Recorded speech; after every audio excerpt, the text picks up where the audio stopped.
Melatar belakang suami saya itu anak mantan gubernur, jadi gubernur Lampung yang ketiga. Jadi gubernur Lampung Pak R. Sutioso itu mertua saya.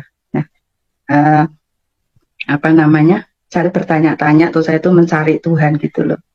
Nah, saya teman-teman kiai saya kan banyak, ada beberapa gitu. Jadi ada beberapa terus saya itu bertanya gitu loh. Ya, tanya kiai saya, Pak, saya pengen ketemu Tuhan. Tapi jawabnya, ya sana mati dulu. Padahal anak-anak saya masih kecil waktu itu gitu loh. Lu kok harus mati dulu, kenapa?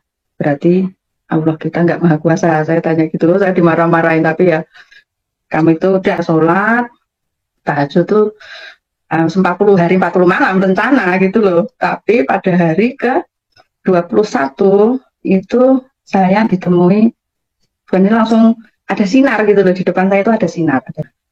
Dari situ saya 6 bulan dari situ, terus saya ngomong sama kiai saya, Pak, saya ketemu, bukan, saya tuh kan pengen ketemu Allah lah, kok yang nemuin kok Nabi Isa.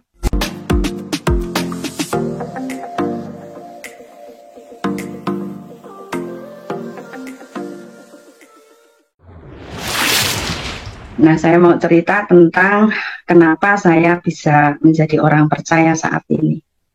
Nah, ketika itu saya dalam keadaan kondisi yang ditipu orang.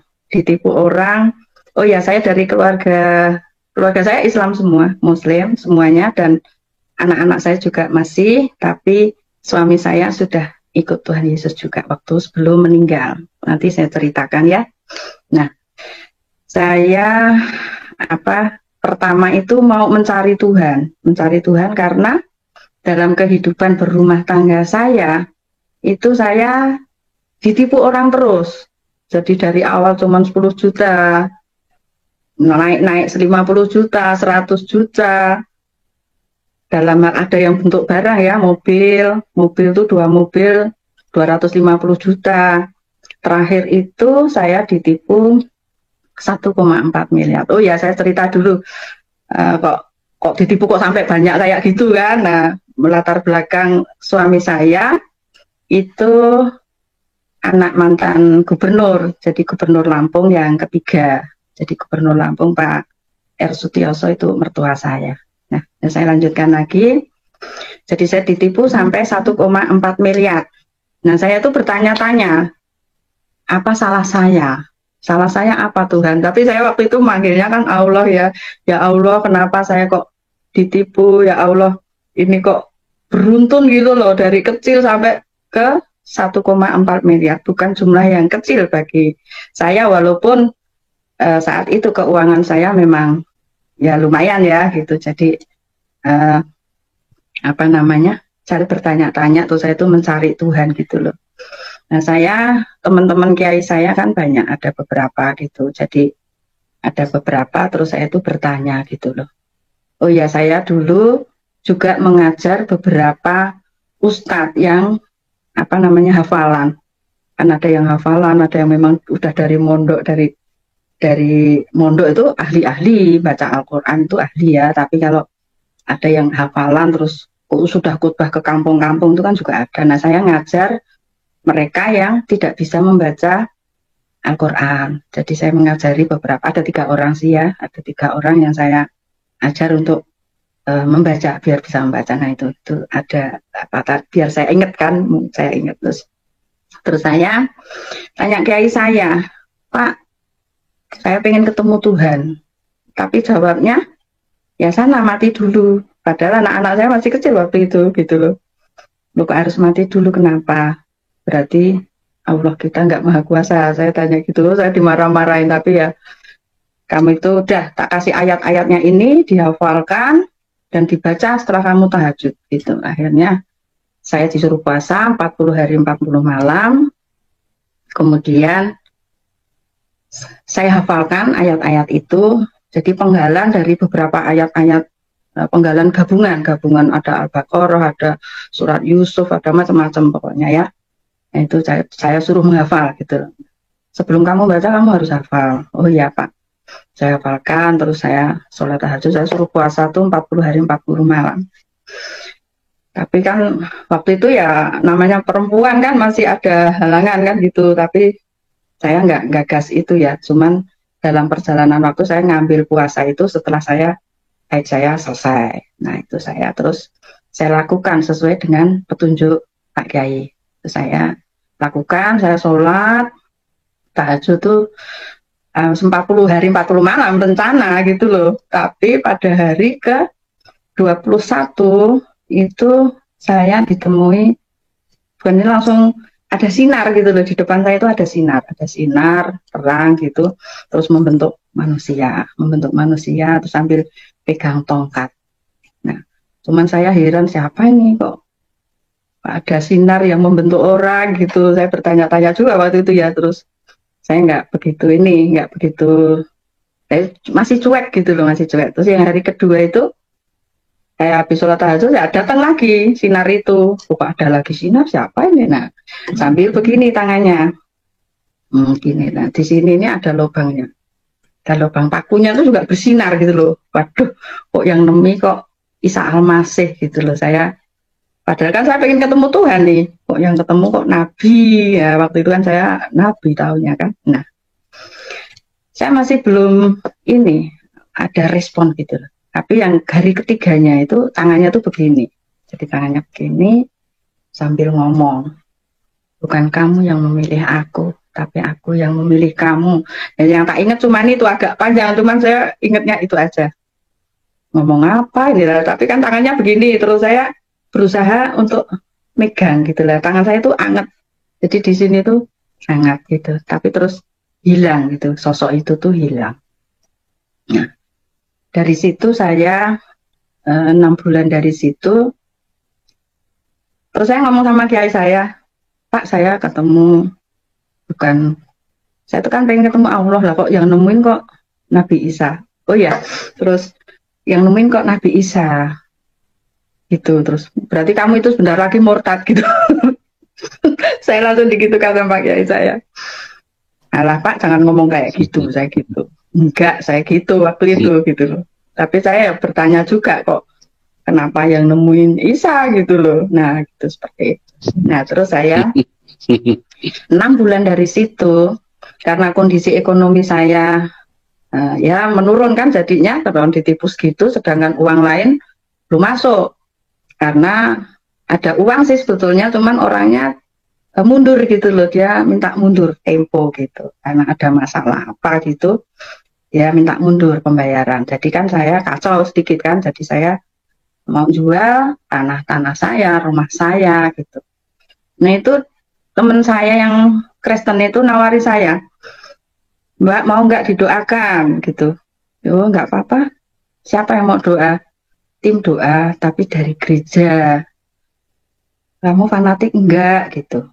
Oh enggak, saya enggak fanatik kok. Silakan kalau mau. Itu tuh temen apa ya, temen paranormal juga gitu. Kita kan latar belakang dulu kayak paranormal juga gitu loh. Nah seperti itu. Itu teman saya nawari gitu. Nah ya sudah, terus akhirnya datang doain kita, mendoakan. Padahal sebelumnya itu saya udah minta tolong Pak Kiai teman-teman saya itu untuk doakan tanah saya biar laku, untuk doakan ini yang nipu-nipu ini juga didoakan, dimujahadai segala. Sekali mujahadah itu kan kita harus nyiapkan nasi kotak 200, 300 kan kayak gitu. Tapi kan hasilnya itu nggak ada gitu. Jadi terus didoakan sama tim doa. Tim doa itu doa hari Jumat. Hari Jumat itu doa, terus harus ada kesatuan keluarga, harus ada kesatuan hati antara keluarga supaya berkat-berkat itu turun gitu. Kalau kita kan kalau doa sendiri-sendiri kan, namanya masih apa ya, masih agama saya yang lama, jadi kalau berdoa ya sendiri-sendiri, nggak pernah ada. Kalau di sekarang kita itu kan kalau di ikut Tuhan Yesus kan kalau ada sudah berkeluarga ya ada kesepakatan doa keluarga kan gitu. Nah itu saya kan nggak ngerti seperti itu gitu loh. Kalau di agama saya yang lama kan ya sendiri-sendiri kalau saya waktu itu. Jadi ya sudah, terus harus ada. Jadi waktu didoakan tuh harus ada kesepakatan doa Mbak antara suami istri, syukur bisa anak-anak gitu. Oh gitu ya, ya. Ya udah, Terus akhirnya didoakan itu dari situ nggak lama yang menipu mobil saya dua itu kan 250-an juta ya. Itu tuh datang ke rumah. Padahal saya itu sudah nyari rumahnya nggak pernah ketemu. Terus nyari showroomnya itu sudah tutup gitu. Showroomnya sudah tutup. Akhirnya itu malah datang ke rumah. Datang ke rumah minta maaf karena kondisi kaki patah, tangan patah. Terus dia minta maaf sama saya, sama suami saya. Uangnya sudah kepake gitu loh. Nah, terus saya bilang, ya terus gimana Mas tanggung jawabnya? Saya gitu. Nah, saya bisa Bu, tapi saya nyicil. Akhirnya dicicil itu, ya 5 juta per bulan. Ya sudah lunas gitu loh. Jadi saya kan bertanya-tanya nih, perbedaan antara saya yang beragama Islam saat itu didoakan gini, hasilnya itu, ya itu kan prosesnya saya 2 tahun tuh. Prosesnya saya ditipu sampai 1,4 miliar itu tadi 2 tahun nanti. Nah, ini baru didoakan baru sekali saja. Ya sekali terus bersambung-sambung ya memang ya setiap seminggu 2 kali saya didoakan. Ada pendeta yang datang ke rumah mendoakan saya dan keluarga saya. Nah, mukjizat pertama itu mobil itu yang melarikan mobil saya itu datang. Saya tuh terus heran gitu loh, wah kok bisa ini ya, saya gitu. Terus saya diajak ke gereja. Pertama diajak ke persekutuan, jadi kayak pengajiannya orang Islam gitu ya, tapi persekutuan keluarga Kristen. Saya diajak, terus saya diajak ke gereja. Nah ketika diajak ke gereja itu misalnya ada pendeta mau khotbah, itu saya ngomong sama teman saya pinjem Alkitabnya, saya gitu. Nah, soalnya kalau pas begitu mau ibadah tuh tiba-tiba tuh di depan ini ada tulisan gitu loh. Jadi kayak waktu itu pendetanya itu mau khotbah tentang Matius 28 gitu ya, misalnya saya lupa tentang Matius 28. Terus saya pinjem Alkitab teman saya, coba cariin Matius 28 saya gitu. Terus dia buka, terus dikasih pita, udah ditutup aja. Nanti pendetamu itu loh khotbah tentang ini, saya gitu. Kok tahu Mbak? Nggak tahu ada tulisan di sini, saya gitu. Oh iya ya. Nah udah, akhirnya pendeta khotbah itu bener. Ternyata tentang itu lah. Teman saya kan cuma lihat, saya cuma lihat kok bener sih Mbak, ya nggak ngerti ada tulisannya kok, saya gitu. Nah itu yang pertama. Terus yang kedua tentang Lukas berapa, itu saya juga lupa. Itu saya buktikan sebanyak 7 kali. Nah sebanyak 7 kali ibadah minggu, jadi minggu sebanyak 7 kali gitu loh. Nah, dan itu tepat semua lah. Teman saya kan heran, yang doain saya itu tadi. Berarti Mbak Tumbar ini mau dipakai sama Tuhan, gitu katanya. Dipakai gimana maksudnya? Soalnya tidak semua orang Kristen itu bisa tahu seperti itu loh Mbak, gitulah. Saya kan terus cerita, lah saya memang dari kecil bisa kok melihat yang kayak gitu, tulisan-tulisan gitu saya bisa, saya gitu. Tapi enggak, ini penglihatannya Mbak Tumbar ini dipakai gitu loh. Terus jadi kalau memang seperti itu, anu aja Mbak, maksudnya saya suruh ikut Tuhan gitu loh. Berarti saya disuruh Kristen nih, kayak gitu. Enggak, cuman kan sayang sekali karena mau dipakai Tuhan gitu. Terus, nah tapi suatu saat saya tuh ada penglihatan, saya doa sama Tuhan itu suruh puasa 3 hari 3 malam. 3 hari 3 malam, nah itu kan puasa Esther. Tapi kan saya nggak tahu, saya pikir itu puasa ngebleng gitu loh. Puasa ngebleng, kalau orang Jawa itu kan ada puasa ngebleng 3 hari 3 malam. Nah saya pikir itu. Saya tanya pendeta, kok di Kristen kok ada puasa ngebleng, itu puasa apa? Oh bukan Mbak, itu dari Kristen, jangan salah gitu. Ternyata di kitab Esther. Terus saya disuruh baca kitab Esther. Terus saya disuruh baca, dikasih waktu, kalau sudah selesai telepon saya ya Mbak, oke, saya gitu. Terus saya baca, terserah nanti Mbak Tumbar selesainya kapan, pokoknya telepon kita. Oh iya Pak, saya gitu. Akhirnya saya 3 hari itu selesai baca, terus saya telepon, terus Pak pendeta dan teman-teman datang lagi cerita ya tentang Esther gitu, dijelaskan gitu loh. Terus Pak pendetanya ngomong gini, Mbak, kita itu kan kepekaan kita aja nggak seperti Mbak Tumbar loh, bisa mendengar, bisa melihat. Ketika pendeta khotbah udah ngerti, berarti mau dipakai Tuhan gitu. Terus saya, oh gitu. Terus ya Mbak Tumbar kan sudah mengakui nih, Tuhan Yesus itu Tuhan sebagai Tuhan dan Juru Selamat secara pribadi. Nah, itu Mbak Tumbar itu sudah bikin surat pernyataan namanya. Surat pernyataan, dan kalau sudah ada surat pernyataannya, itu kan harus ada meterainya di situ. Nah, baptis itu meterai. Oh gitu Pak. Berarti saya jadi Kristen dong, saya gitu kan. Mbak Tumbar mau sholat silahkan, mau ngaji silahkan, mau ini silahkan. Itu cuma sebagai meterai saja, gitu katanya. Ya saya pikir dulu lah Pak. Akhirnya saya minta waktu 3 hari juga. Tapi belum 3 hari itu, saya kan doa dulu nih malam kan. Tuhan, kalau memang ini kehendakmu terserah engkau. Kalau memang aku mau pakai, terserah engkau, kayak gitu. Nah, akhirnya besoknya itu saya kok malah terus telepon sama pendeta lagi, Pak, saya dibaptis sekarang saja gitu. Terus, lu dibaptis itu nggak bisa mendadak seperti ini karena kita kan harus nyewa kolam ada harinya gitu. Oh, gitu ya Pak. Terus tanggal berapa? Akhirnya tanggal 10 Juni 2011 saya dibaptis. Jadi saya terima Tuhan Yesus itu 10 Juni 2011. Nah, saya didoakan sama tim-tim doa itu untuk bisa mengampuni orang-orang yang bersalah sama saya, istilahnya kan.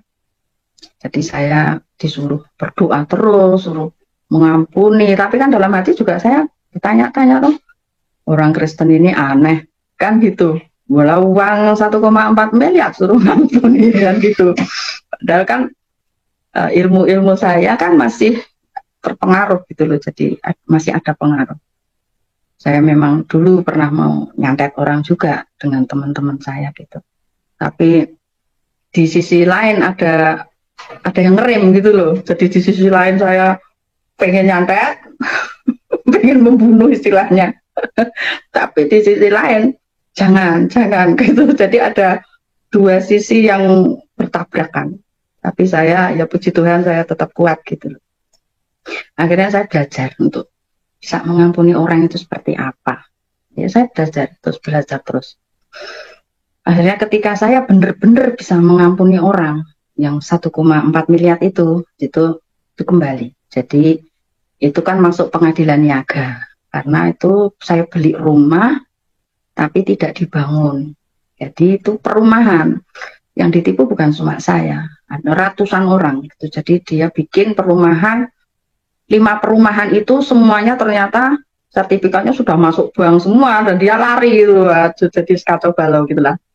Nah, pertolongan Tuhan kan, saya belajar mengampuni itu tadi kok saya dapat panggilan dari pengadilan niaga itu untuk ini kan sudah ditangani kurator, itu uang saya bisa kembali gitu. Tapi waktu itu uang saya itu cuma kembali 250 juta lah. Saya marah-marah sama kuratornya itu. Ya, agak kasar juga gitu loh, karena lah uang 1,4 kok cuma mau dikembali 250 juta.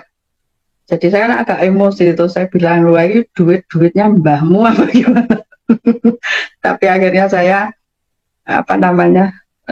saya proses, maksudnya saya ikuti perkembangannya itu, terus kita doa terus juga, akhirnya kok kuratornya itu balik gitu loh. Saya juga heran gitu, karena kita doa itu kan ada pembalikan keadaan, jadi doanya itu sama tim doa itu pembalikan keadaan terjadi,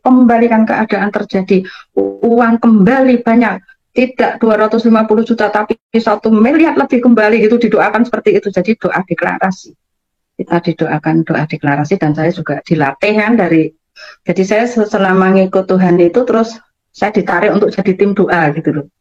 Saya latihan terus saya diajari seperti itu, didoakan pendeta seperti itu, dan saya otomatis ikut gitu kan. Kembali 1 miliar lebih, bahkan bisa tambah kan gitu kan, namanya cita-cita kan, kurang 1,4 harusnya kan berbunga, tapi kan ya nggak masalah gitu. Tapi akhirnya uang itu bisa kembali, walaupun saya rugi, sebetulnya rugi ya saya, tapi puji Tuhan uang saya itu kembali 1.150.000. Jadi sebetulnya bukan kerugian yang apa ya banyak sih, karena itu untuk ongkos kurator, ongkos pengadilan dan segala macam, daripada saya cuma dibayar 250 juta kan. Nah itu jadi kuasa Tuhan itu benar-benar terjadi ketika kita mengucapkan. Jadi kita ucapkan sesuatu yang belum terjadi, itu kuasa Tuhan bekerja. Jadi aku percaya Tuhan Yesus akan menolongku, uang akan kembali di atas 1 miliar saya gitu, di atas 1 miliar terjadi saya gitu.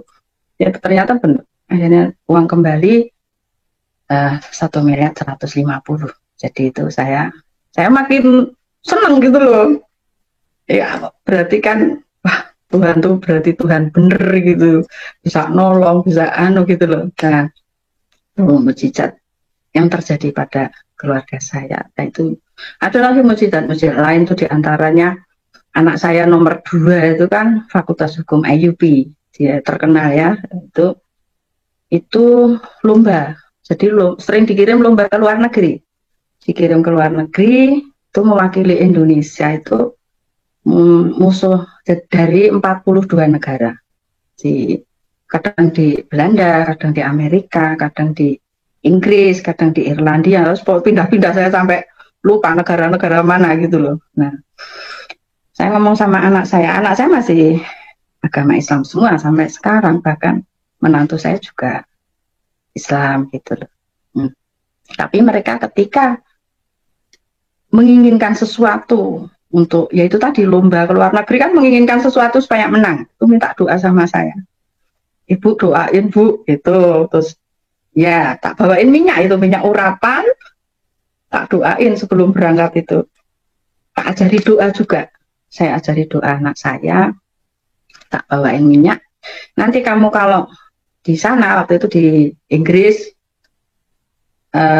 kamu kursi yang untuk lomba itu kamu olesi minyak ini sambil ini bikin tanda salib di kursi dan ngomong, Tuhan Yesus, aku percaya aku menang. Itu ya, saya gitu. Iya ya, mesti sama Tuhan Yesus. Nah iya, itu Tuhan yang benar kok, saya gitu. Benar. Ya, tapi saya ngomong sama waktu dia lomba pertama itu, aku menang enggak Bu? Enggak, kamu belum menang. Bagaimana sih Bu tuh doanya? Ya kamu belum menang kok. Oh ya, akhirnya memang belum menang yang pertama, karena kamu tuh baru nanti belajar dulu, saya gitu. Terus yang kedua, waktu itu ke Irlandia. Irlandia itu menang juara 6 kalau nggak salah, dari 40 sekian negara juga. Irlandia menang juara 6. Wah aku menang juara 6, ya kan menang kan. Dia tanya lagi waktu mau berangkat tuh, tanya lagi, Ibu aku nanti menang nggak? Menang. Juara berapa? Nggak tahu, tapi masih di atas 3-4 ya. Belum juara 2 saya gitu. Ya nggak apa-apa, udah. Akhirnya menang juara 6. Terus yang ke berapa itu, yang di Belanda itu menang juara 4. Kan ada 10 itu pemenang gitu loh. Waktu lomba gitu ada 10 kriterianya saya kurang paham ya. Terus yang terakhir itu pas di Amerika yang pas ada badai di sana itu. Nah itu ada badai di sana itu menang juara 2. Makanya anak saya nomor 2 itu kan selain kuliah itu malah dapat gaji gitu. Jadi dapat gaji dari sponsor pengacara gitu loh. Nah itu ngasih gaji ke grup anak, itu kan satu grup, yang lomba itu satu grup, dan nanti yang maju misalnya 2, nah gitu. Tapi satu grup tuh saling mendukungkan gitu. Nah terus itu dapat sponsor itu tiap bulan 2 juta waktu kuliah. Tapi sekarang udah lulus ya, jadi sudah selesai. Itu anak saya nomor 2. Jadi mereka ketika ada kesulitan ya minta doa gitu loh. Nah, zaman yang nomor 1 sama nomor 1 lulus kedokteran, koas itu kan di kota lain ya, itu bayar kos-kosan kan, saya harus ngekoskan anak saya kan beda kota gitu loh. Nah puji Tuhan itu yang punya kos-kosan itu karena anak saya itu kan pinter, itu yang anaknya dia kan temennya dokter juga. Nah itu tiap ada pekerjaan apa, pokoknya yang bimbing tuh anak saya lah. Ketika koas itu kosnya di sana di kota tempat temen anak saya itu gratis 2 tahun. Dan ya namanya kos dokter apa namanya di sana Jawa Timur ya, itu mungkin kalau ya lumayan lah, mungkin 1 juta lebih ya sebulan lebih, soalnya ada AC, kamar mandi dalam segala macam kan mahal. Itu tak bayar itu nggak mau, padahal saya sudah bawa uang untuk setahun itu nggak mau dibayar ya. Pertolongan Tuhan itu ada gitu. Nah, seperti itu. Terus ketika sudah lulus koas mau masuk apa namanya istilahnya cari pekerjaannya itu kan dia kalau bisa di kota sini ya, jangan di apa namanya, jangan di kota lain gitu. Ya doa, minta sama Tuhan Yesus saya gitu. Jadi saya tuh selalu membimbing anak-anak saya, walaupun beda, itu saya kalau berdoa itu rutin. Jadi saya ajak anak-anak saya. Jadi saya gandengan tangan semuanya gandengan saya, karena sekarang ada menantu ya, saya gandeng juga menantu saya, digandeng.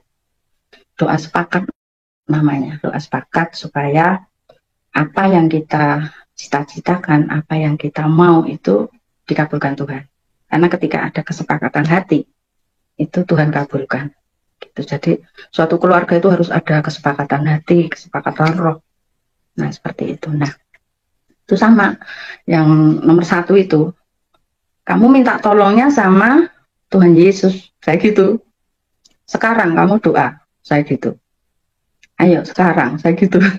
Doanya gimana? Jangan mintanya sama Tuhan Yesus. Tuhan Yesus, aku mau jadi dokter di kota ini, bukan di kota lain, saya gitu.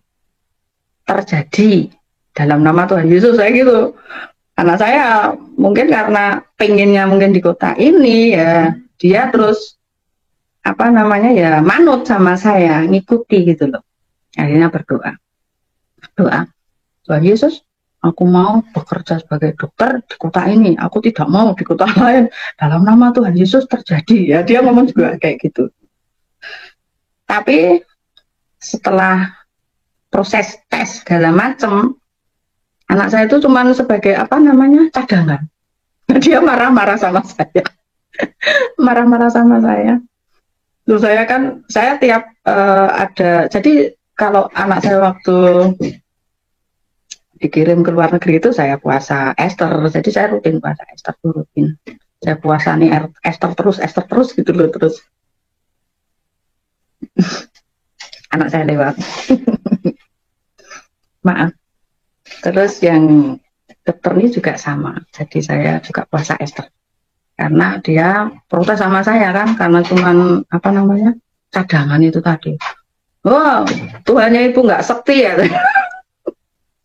Tuhannya ibu tidak sekti lah, saya kan terus, aduh, aku nggak diterima, cuman cadangan nih.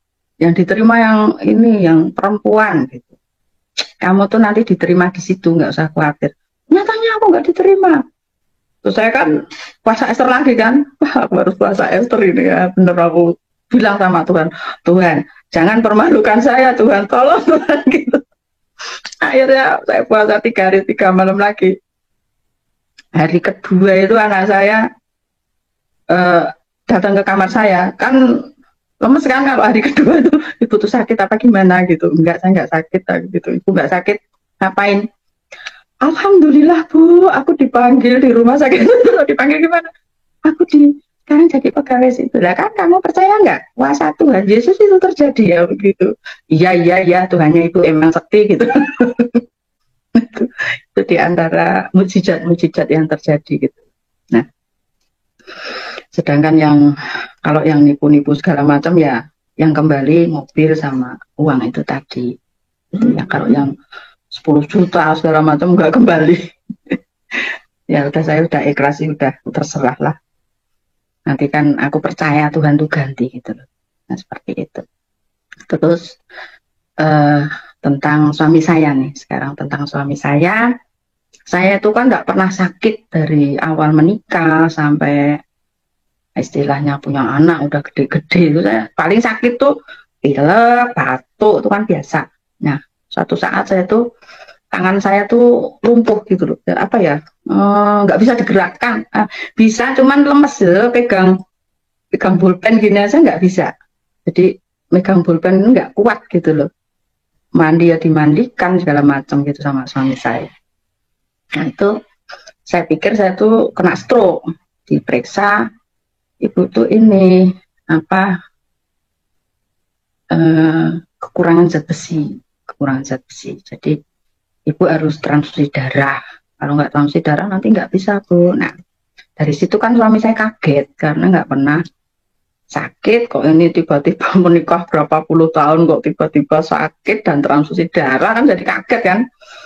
Nah seperti itu. Terus akhirnya saya transfusi darah dan saya udah pulang, ganti suami saya yang sakit, ganti suami saya masuk rumah sakit. Saya izin pendeta itu, jadi saya izin pendeta untuk apa namanya, nggak ke gereja. Jadi saya full di rumah sakit nunggu suami saya, ngopeni lah istilahnya, walaupun ada suster-suster tapi kan saya tetap nyuapi, tetap apa, karena ya itu tadi, karena waktu saya sakit aja saya diopeni kan gitu. Jadi saya apa ya, berterima kasih lah sudah diopeni. Nah, saya nggak mau meninggalkan suami saya gitu loh.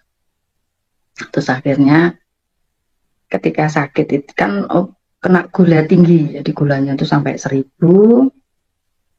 dan operasi juga karena ada luka di sini di belakang, dan udah operasi sudah lumayan sebetulnya, udah hampir sembuh gitu loh. Tapi suatu saat itu ada pendeta datang ke rumah sakit untuk doain suami saya. Sebelumnya tuh ada yang doain, teman-teman pendeta juga ada, terus apa, temennya dari kakak ya, kakak suami saya itu bawa kiai untuk doain juga ada. Tetapi kalau namanya mungkin orang merasa suci apa gimana, jadi salaman tuh nggak mau, teman gini-gini gitulah. Suami saya kan agak tersinggung, orangnya namanya orang keraton ya, orang keraton sama orang anak pejabat ya kayak gitu. Jadi kok nggak mau salaman sama saya kan gitu. Jadi nah ketika Pak Pendeta itu datang ke, itu Pak Pendeta saya ya, itu datang ke rumah sakit, itu merangkul. Jadi suami saya tuh dirangkul gitu, didoakan. Nah dari situ tuh selesai doa, selesai terus langsung pulang Pak Pendeta gitu loh. Pak Pendeta langsung pulang. Itu Pak Timotius Hardono itu, terus langsung pulang. Suami saya tuh nangis gitu loh. Nah saya kan kaget, kok nangis ngapain, kenapa, saya khawatir gitu loh. Pak Pendeta tadi doain apa? Enggak, aku tuh apa, terenyuh gitu, hatinya tuh merasa apa ya, kok aku tuh sakit, kok ada yang mau ngerangkul saya, kok ada yang istilahnya memelukku itu kok nggak jijik gitu loh. Padahal yang datang aja pada gini-gini aja, nggak mau salaman, nggak mau megang aku gitu istilahnya. Ya namanya orang tuh beda-beda, mereka akan menjaga, kali takut ketularan, apa penyakitku itu menular gitu. Ya enggak nular aku gitu. Ya udah nggak usah digagas, nggak usah dipikir, yang penting udah nggak usah mikir yang kayak gitu. Jadi saya di rumah sakit tuh bimbing suami saya, karena suami saya kan, saya itu dulu menikah itu saya gadis, suami saya duda 5 tahun gitu loh. Saya suruh, jadi saya bimbing untuk ngampuni mantan istrinya. Ya ampuni mantan istrimu yang nyeleweng gini-gini, saya gitu. Udah kan dia juga sudah berkeluarga, udah punya anak juga, lepaskan pengampunan itu. Jadi saya di rumah saya itu tuh bimbing suami saya aja gitu, nasihati. Ya, istilahnya saling mengisi, saling apa namanya, mengingatkan. Terus kamu tuh sakit hati sama siapa? Temenmu ada enggak? Saya gitu. Ada, disebutin tuh namanya. Ini. Tak ajari doa juga. Nah, dari situ tuh. Terus apalagi pendeta datang itu, nah itu yang memicu suami saya. Jadi saya selama satu setengah 1,5 bulan itu membimbing suami saya dengan berbagai nasihat untuk ngampuni orang, untuk nggak mikir yang aneh-aneh lah, udah semua yang ditipu nggak usah dipikir saya gitu. Nanti yang kecil-kecil nggak usah dipikir, nanti Tuhan ganti saya gitu. Ya ya ya, udah. Terus akhirnya suami saya tuh besoknya itu langsung aku minta dibaptis. Nah, saya kan kaget orang, lu kok minta dibaptis maksudnya gimana gitu. Ya enggak, aku minta dibaptis gitu. Minta dibaptis akhirnya minta itunya dibaptis sama yang pendeta yang doain itu tadi lah, itu orangnya di Jakarta kok. Akhirnya ya nggak bisa, bisanya yang orang di sini, pendeta sini gitu. Akhirnya dibaptis lah suami saya di rumah sakit. Jadi udah terima Tuhan Yesus. Tapi sebelumnya saya suruh ngumpulin anak-anak saya gitu lah, anak saya dikumpulkan, anak dia ya, anak tiri saya juga dikumpulkan. Semuanya ngomong kalau saya nggak dipengaruhi ibu, nggak. Nah, saya atas kesadaran saya sendiri gitu. Akhirnya ya anak-anak ya udah Pak terserah. Mungkin karena takut apa gimana waktu itu ya mungkin nggak ngerti lah. Tapi suami saya sudah diselamatkan dalam Tuhan. Gitu. Nah, oh ya sebelum itu terjadi itu waktu saya setelah dibaptis, mumpung inget ya, saya kadang lupa. Setelah dibaptis itu kan saya ada surat baptis nih, pakai map dikasih sama pendeta. Setelah 2 minggu saya dibaptis, saya dikasih surat baptis. Nah saya itu lupa, itu tertinggal di mobil gitu loh, tertinggal di mobil. Nah terus turun kan saya cuman bawa tas aja, tas cangklongnya, tas cangklong saya harian. Nah suami saya kan, saya tuh pelupa memang, jadi terus suami saya ternyata yang menemukan, tapi dia juga nggak ngomong, cuman surat baptis saya tuh disimpan dia gitu loh. Nah suatu saat saya tuh nyari-nyari karena mau ke Yerusalem waktu itu, mau daftar gitu loh. Terus dia tuh ketawa-ketawa itu, terus diajak makan bakso, saya diajak makan bakso di jalan tuh, saya di apa namanya diomongin, aku tuh tahu kamu tuh udah jadi Kristen. terus nah terus ya udah, itu kan sudah pilihanmu, ya udah nggak apa-apa, mau nyatanya kamu sekarang berbeda dengan yang dulu, udah berubah gitu. Jadi oh ya udah, tapi nggak usah mempengaruhi aku, nggak usah mempengaruhi anak-anak gitu katanya. Siapa yang mempengaruhi ya aku gitu, enggak, mana aku pernah ngajak-ngajak juga, enggak kok aku gitu. Jadi sebelum meninggal tuh seperti itu posisinya. Jadi tapi suatu saat suami saya tuh pengen ke gereja, tak ajak juga itu. Mbak aku tak lihat gerejamu gitu. Ayo, ayo. Jadi pernah ibadah di gereja itu anak saya 2 yang ikut. Karena waktu itu yang dokter kan masih koas, jadi nggak bisa ikut. Jadi yang ikut 2 anak sama suami saya ke gereja gitu loh. Karena pas saya kesaksian gitu, kesaksian. Jadi terus ayo ikut, mau nggak? Ya ya aku mau dengerin kamu ngomong apa. Ya, itu sih ikut menyaksikan saya di gereja kesaksian. Anak saya juga ikut yang di situ. Nah dari pengalaman-pengalaman saya selama jadi Kristen itu kan saya dapat pertolongan Tuhan terus kan istilahnya. Walaupun saya sudah belajar mengampuni, belajar mengikhlaskan yang kecil-kecil istilahnya, ditipu kecil-kecil gitu, tapi kan Tuhan ganti dengan cara lain. Tuhan ganti anak saya menang juara lomba dari 40 sekian negara. Nah, terus anak saya yang besar jadi dokter dan cum laude juga kan, semuanya cum laude. Terus bisa diterima bekerja di kota yang sama, nggak perlu keluar kota, dapat istri juga. Waktu istrinya ini juga sama, Bu, kalau bisa doain dong biar koasnya itu nggak di luar kota. Karena anak saya kan sudah jadi dokter gitu loh di sini. Nah, mantu saya tuh kalau bisa saya juga di sini Bu, jangan pisah kota ya Bu. Ya yuk doa, ya, tak ajak sepakat, jadi kesepakatan doa. Itu akhirnya diterima di kota yang sama. Jadi kan nggak perlu satu istri di sono, suami di sini, nggak ada perpisahan gitu loh. Kan saya doanya kan ikatan keluarga tetap terikat, tidak tercerai-berai di kota-kota kayak gitu. Ini terjadi. Makanya kita sama Tuhan tuh enaknya di situ. Kuasa, kita tuh diberi kuasa untuk mengatakan apa sih yang kita mau, apa tuh yang kita inginkan. Nah, itu bisa terjadi dengan kuasa doa itu tadi. Dan itu aku percaya anakku di kota ini gitu. Aku percaya anakku bekerja di sini gitu, disebutkan. Jadi yang detail gitu, sama Tuhan tuh yang detail ngomongnya. Nah, seperti itu. Tapi saya mengikut Tuhan itu ya nggak mulus-mulus banget. Ya sempat apa namanya, ditipu juga. Itu ditipu karena suami saya sudah meninggal, ada yang mendekati saya. Ya namanya janda, mungkin istilahnya kok agak apa namanya, di atas rata-rata apa namanya, menurut penglihatan mereka lah. Jadi inceran kan, ada yang deketi saya dan mau memperistri saya gitu loh. Saya percaya karena saya tuh nggak pernah apa namanya berprasangka buruk sama orang, nggak pernah. Jadi apalagi itu anak orang terkenal juga gitu loh, anak orang terkenal, saya percaya. Nah ternyata kepercayaan saya itu ternyata dia tuh licik karena dalam kelicikannya itu dia dibaptis langsung minta dibaptis, terus apa namanya langsung konsultasi pernikahan sama pendeta saya.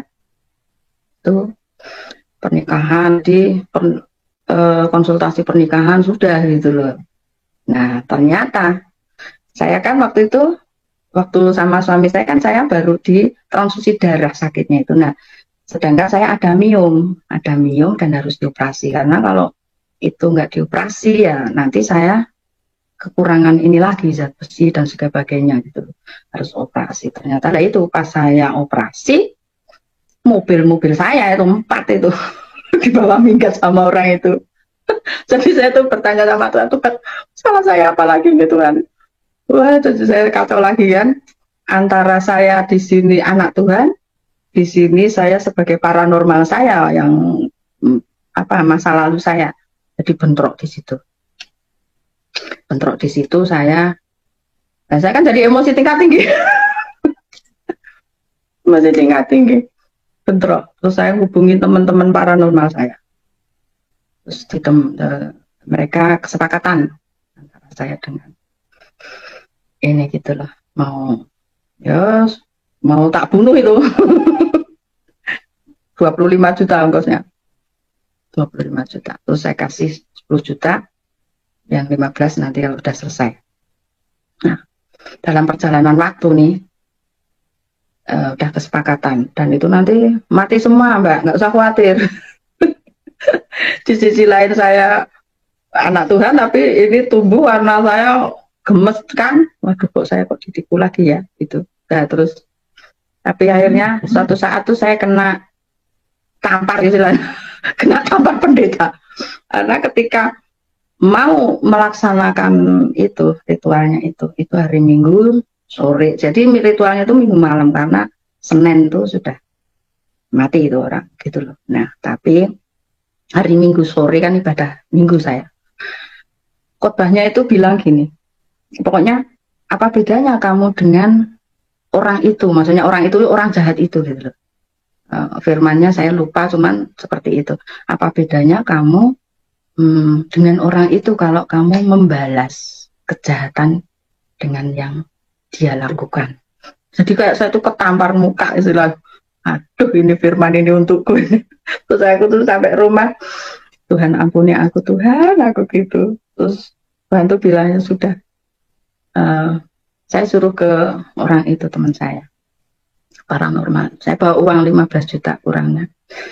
Itu orangnya udah kumpul nih dari Jawa Timur kan, ngerti sendiri kalau dari Jawa Timur seperti apa paranormalnya.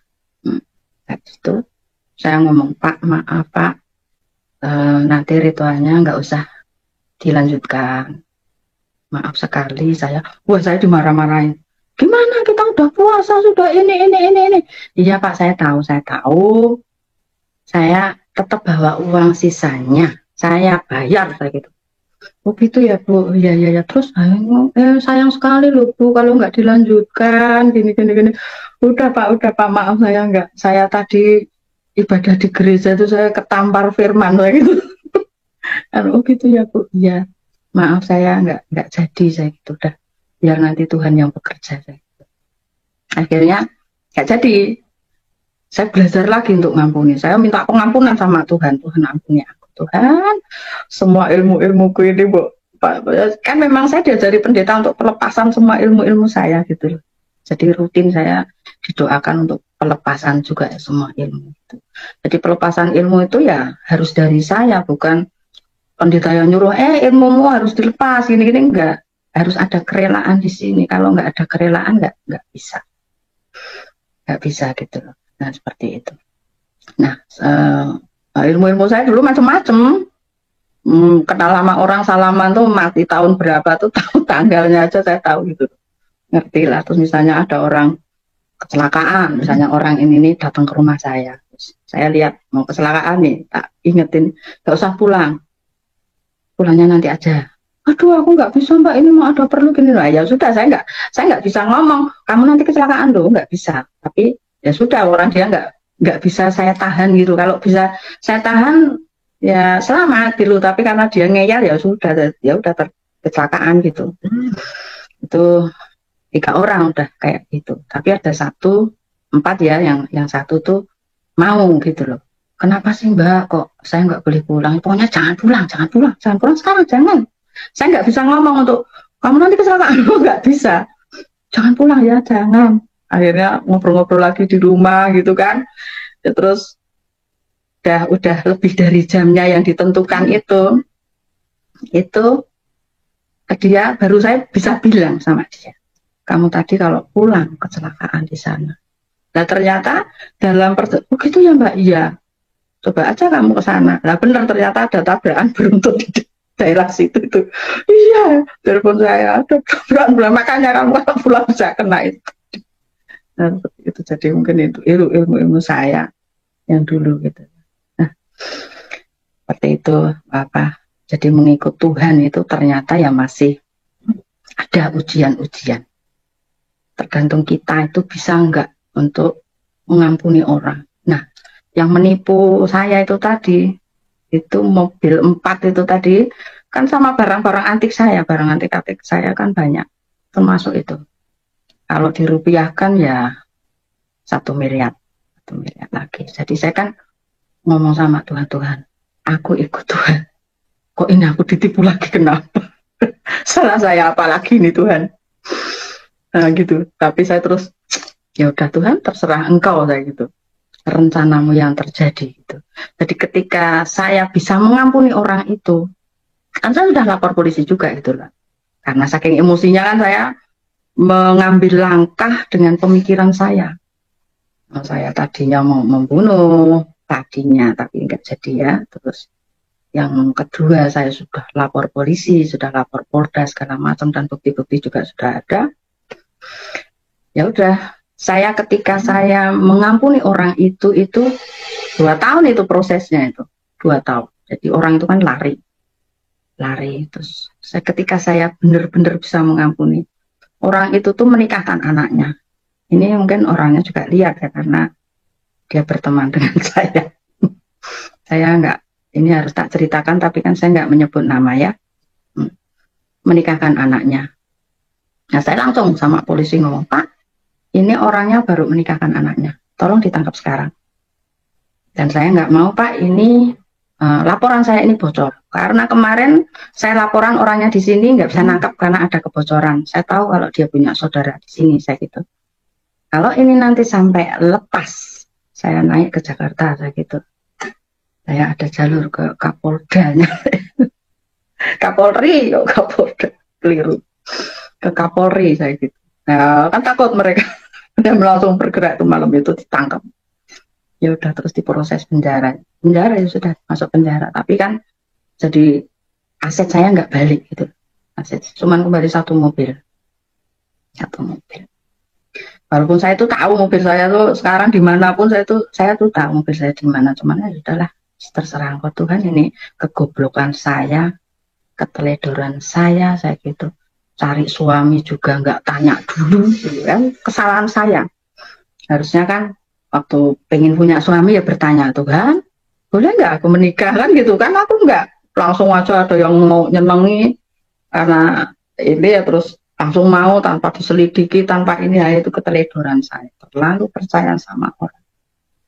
Itu saya minta ampun sama Tuhan, Tuhan ampuni aku nggak akan ngulangi lagi itu sama. Akhirnya ya sudah, saya nggak ini lagi, tapi di sisi lain saya apa namanya ada istilahnya ada harta lain yang bisa saya urus gitu loh, ada harta lain yang bisa saya urus walaupun belum kembali total, tapi ada beberapa tahapan memang ya, jadi saya baru dapat separuh dari uang yang dijanjikan gitu loh. Nah, itu kita juga doa itu untuk penjarahan aset-aset istilahnya, penjarahan yang sudah dicuri iblis. Nah, itu ada doanya, doa untuk penjarahan. Aku jarah kembali semua yang telah dicuri iblis, aku jarah kembali gitu. So, kalau doa deklarasi seperti itu. Jadi ketika kita punya iman, ketika kita percaya bahwa pertolongan Tuhan itu ada, itu terjadi. Jadi kalau doa jangan ragu-ragu, jangan mengucap gini tapi apa iya ya bisa kembali. Nah, itu menutup pintu Tuhan tuh sebetulnya mau ngasih berkat. Ketika dalam hati aja terselip sesuatu, apa iya ya ini uang ini bisa kembali. Nah, itu sudah menutup. Makanya jangan, ketika berdoa sama Tuhan ya harus percaya, karena Tuhan itu kan roh. Kita nggak semua orang kan bisa melihat Tuhan, tapi berbahagialah mereka yang suci hatinya, karena mereka akan melihat Tuhan. Itu ada itu di Injil, nggak tahu saya lupa, pokoknya ada perkataan seperti itu. Jadi orang yang suci hatinya itu bisa melihat Tuhan, tapi itu Tuhan yang berkehendak, bukan kita. Seperti saya ketika ketemu Tuhan Yesus, waktu itu saya menyebutnya Isa ya, itu kalau bukan Tuhan yang berkehendak nggak akan bisa. Jadi kadang kan orang agama saya yang lama itu marah-marah sama saya, mana mampu kamu bisa melihat Tuhan kan gitu, saya dimarah-marah, terserahlah saya gitu. Nah, ketika saya di Kristen, saya mempelajari perkataan-perkataan Tuhan itu, yaitu tadi, berbahagialah mereka yang suci hatinya, karena apa? Karena mereka akan melihat Tuhan. Di situ saya perkataan-perkataan itu saya ingat. Memang ada ayat-ayat yang mengatakan nggak akan ada orang kok melihat, tapi yang kalau Tuhan yang mau itu bisa gitu. Jadi banyak perdebatan kayak gitu, tapi saya kan nggak saya nggak pernah mau berdebat dengan orang-orang yang belum percaya, saya nggak mau, karena itu haknya Tuhan, dan itu juga jiwa itu kan milik Tuhan, bukan kita toh, kita cuma berdoa saja. Jiwa-jiwa itu milik Tuhan, ya Tuhan yang berkehendak. Kalau Tuhan berkehendak, misalnya yang sekarang sering mencela gini-gini kan ada yang berdebat kayak gitu. Kalau suatu saat Tuhan berkehendak nggak akan bisa menolak, bisa. Jadi siapapun nggak akan. Banyak sekali teman-teman saya yang mantan teroris, yang internasional maupun yang nasional, saya kenal beberapa itu sama semua posisinya, tapi mereka ya nanti biar saya hubungi aja nanti mereka mau nggak untuk bersaksi di sini gitu. Semoga saja mau ya, kita doa saja nanti. Nah, seperti itu. Jadi ikut Tuhan tuh ya itu tadi, nggak terus mulus-mulus. Ada saatnya diuji, itu namanya diuji. Ketika kita diuji, kita balik tidak kan gitu. Tuhan tuh menguji saya loh, ya toh, dengan ditipu 1 miliar tuh kan Tuhan menguji saya. Ini anakku ini nanti kembali lagi nggak ini kan gitu. Orang saya yang ditipu 1,4 itu saya ada orang nih yang mau ngasih saya 2 kali lipat gitu loh, ngasih saya 2 kali lipat dan untuk saya bisa kembali lagi. Jadi tak kasih kamu 2 kali lipat tapi kamu kembali lagi. Oh, nggak bisa. Bapak tuh loh mau ngasih saya 5 miliar, saya nggak akan kembali. Keimanan saya nggak akan saya jual. Saya gitu. Kamu itu ngeyelan gitu. Ya terserah saya Pak, saya malah sudah nyaman ikut Tuhan Yesus. Saya sudah nyaman.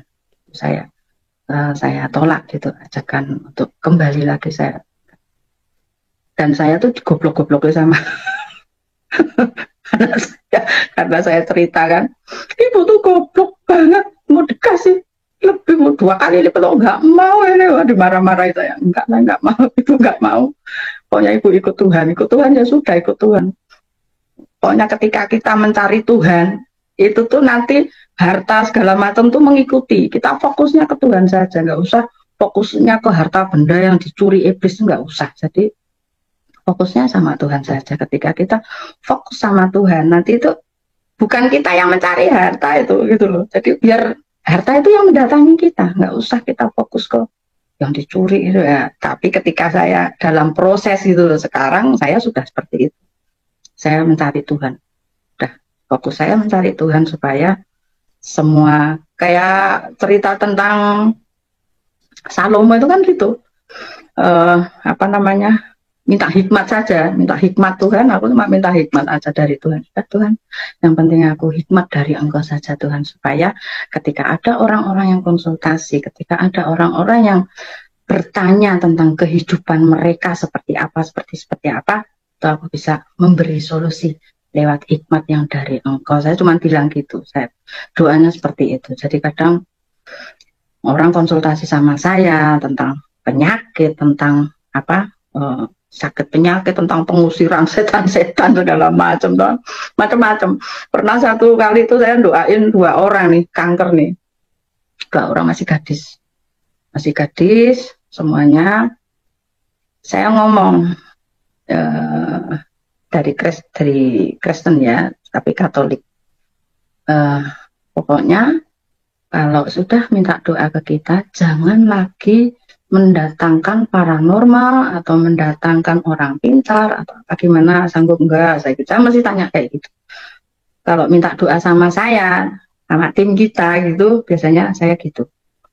Nah, ternyata ini kan kanker semua ya. Satunya kanker darah, satunya kanker kelenjar getah bening. Nah, yang kelenjar getah bening itu kita doakan, dia tuh nurut gitulah apa kata kita.